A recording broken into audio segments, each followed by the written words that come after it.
ടി.ഒ. സൂരജിനെതിരായ അഴിമതിക്ക് സംസ്ഥാന രാഷ്ട്രീയത്തിൽ പുതിയ പോർമുഖം തുറക്കുന്നതായി ഞങ്ങളുടെ തിരുവനന്തപുരം ബ്യൂറോ റിപ്പോർട്ട് ചെയ്യുന്നു. അഴിമതിക്കാരായ 2 ഉദ്യോഗസ്ഥരുടെ പേരുകൾ നിയമസഭാ സമ്മേളനത്തിൽ വെളിപ്പെടുത്തും എന്ന് മുന്നറിയിപ്പ് നൽകിയ മുൻമന്ത്രി കെ.ബി. ഗണേഷ് കുമാർ ടി.ഒ. സൂരജിന് പരസ്യ പിന്തുണ പ്രഖ്യാപിച്ചു. ഉന്നതരുടെ പേരുകൾ വെളിപ്പെടുത്തും എന്ന് പറഞ്ഞ ടി.ഒ. സൂരജ് അത് വെളിപ്പെടുത്തുകയാണ് വേണ്ടതെന്ന് കോൺഗ്രസ് നേതാവ് കെ. മുരളീധരൻ വെല്ലുവിളിച്ചു. എന്നാൽ ഏത് ഉദ്യോഗസ്ഥൻ അഴിമതി നടത്തിയാലും അത് തടയുമെന്ന് ആഭ്യന്തരമന്ത്രി രമേശ് ചെന്നിത്തല പ്രതികരിച്ചു.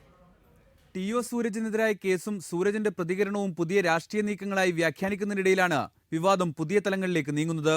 സൂരജിനേക്കാൾ വലിയ അഴിമതിക്കാരുടെ പേരുകൾ അടുത്ത നിയമസഭാ സമ്മേളനത്തിൽ വെളിപ്പെടുത്തുമെന്ന മുന്നറിയിപ്പുമായി മുൻമന്ത്രി കെ.ബി. ഗണേഷ് കുമാർ രംഗത്തെത്തി. പല മാന്യന്മാരുടെയും പൊയ്മുഖം അഴിഞ്ഞു വീഴേണ്ടതുണ്ടെന്ന ഗണേഷിന്റെ വെളിപ്പെടുത്തൽ നിയമസഭാ സമ്മേളനത്തിൽ സർക്കാരിനെ പ്രതിരോധത്തിലാക്കാൻ പോകുന്നതാണ്. അതൊരു കൊക്ക് മാത്രമാണ് സൂരജ്. മണ്ണിളക്കിയ പാട്ടുപോത്തുകൾ വേറെയുണ്ട് എന്ന് അയാളും പറയുന്നു, വേറെ ആളുകളും പറയുന്നു. അയാൾ പറഞ്ഞാൽ ഞെട്ടിപ്പോവും. നിയമസഭ കൂടുമ്പോൾ ഞാൻ 2 പേരുടെ പേര് പറയുന്നുണ്ട്. ആ നിയമസഭയിൽ പറയാനുള്ള പറയുന്നില്ല. 2 പേരുടെ പേര് പറയാനുണ്ട്.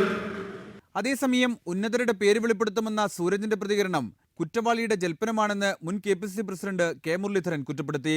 ആരെക്കുറിച്ചെങ്കിലും പറയണമെങ്കിൽ അത് തുറന്നു പറയണമെന്നായിരുന്നു മുരളീധരന്റെ വെല്ലുവിളി. നിയമത്തിൻ്റെ മുമ്പിൽ കുറ്റവാളിയായി നിൽക്കുന്ന ഒരാളുടെ ജൽപ്പനമായിട്ട് മാത്രം കരുതിയാൽ മതി.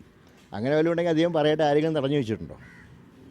അത് അവനവൻ ചെയ്ത തെറ്റുകൾ കണ്ടുപിടിച്ചതിൻ്റെ ഒരു സങ്കടം, അത് ഭീഷണി രൂപത്തിൽ പുറത്തു വന്നു എന്ന് മാത്രമേ ഉള്ളൂ. ഏതുദ്യോഗസ്ഥൻ അഴിമതി നടത്തിയാലും അത് തടയുമെന്നായിരുന്നു വിവാദങ്ങളോടുള്ള ആഭ്യന്തരമന്ത്രി രമേശ് ചെന്നിത്തലയുടെ പ്രതികരണം. അഴിമതി ചെയ്യുന്നത് ആരാണെങ്കിലും ശരി, അവർക്ക് മുഖം നോക്കാതെ നടപടി സ്വീകരിക്കേണ്ടതുണ്ട്. ഇന്നത്തെ നമ്മുടെ എല്ലാവരുടെയും ഉത്തരവാദിത്തമാണ്.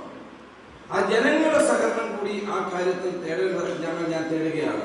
അടുത്ത മാസം ആദ്യം നിയമസഭാ സമ്മേളനം ആരംഭിക്കാനിരിക്കെ സൂരജ് വിഷയം ഭരണമുന്നണിയെ കൂടുതൽ പ്രതിസന്ധിയിലാക്കുമെന്നാണ് സൂചന. വിവിധ ബ്യൂറോകൾക്കൊപ്പം റിപ്പോർട്ടർ തിരുവനന്തപുരം.